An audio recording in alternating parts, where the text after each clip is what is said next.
It's Tuesday, August 30th, 2022.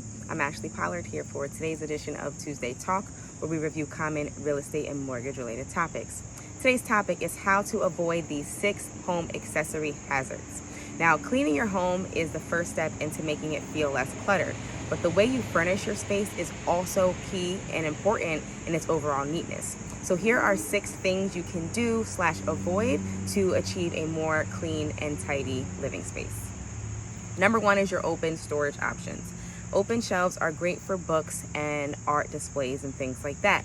But when you overcrowd the space, it can actually pull away from the effect that you are trying to achieve and give a more cluttered feel. So you're gonna achieve a cleaner look if you just let the space breathe and don't pack every inch with accessories. And what you can do is toss in some cabinets or baskets, and then you can store your electronics, cables, movies, things like that that don't need to be seen.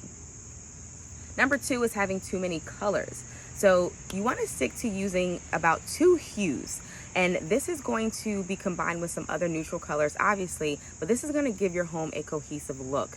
It's going to allow your home to breathe. You just don't want to throw in too many colors. If that's your thing, great. But if you want to really achieve a full cohesive look, 2 hues, throw in neutral colors, you're done. Number 3, too many accent pillows. All right, so 2 to 3 accent pillows on each end of your sofa or bed is typically the perfect amount to achieve the look that you're going for with accent pillows. Don't forget to toss in a neutral pillow as well, and that will bring everything together. Number 4 is having your furniture against the walls. So opt for smaller furniture pieces, and then also pull them away from the walls closer toward the center of the room to give your room a much larger and open feel. You can group chairs or small sofas around a coffee table, and that creates a great conversation space that you can then pair with an accent rug or area rug, and that will make it a little bit more cozy as well. Number 5 is your table decor. So you want to decorate your table with 1 to 2 groupings of items and only display what is functional, put away the rest. Group small objects in a jar or a bowl or tray or something like that. And then you can also utilize textured pieces to contrast the table.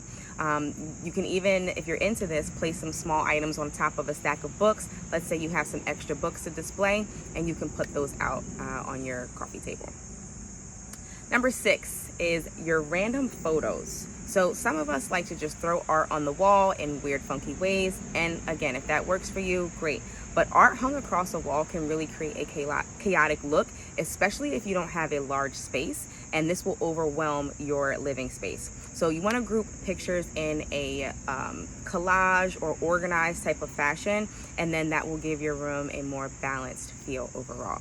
So those are your 6 ways to avoid a messy home. There's obviously many more that you can research. HGTV, there's so many websites that you can look into that will give you some advice. And if you need help with organizing your home, just connect with me and I will contact someone that can help you come and organize your space. That is today's Tuesday Talk. I appreciate you for tuning in, and don't forget to hop over to my YouTube channel. My link is in the bio. The link is in my bio, and you can subscribe to my channel and also like and comment on any videos that you find helpful. Thank you so much for your support. I hope you have an amazing day, and I will see you all next Tuesday.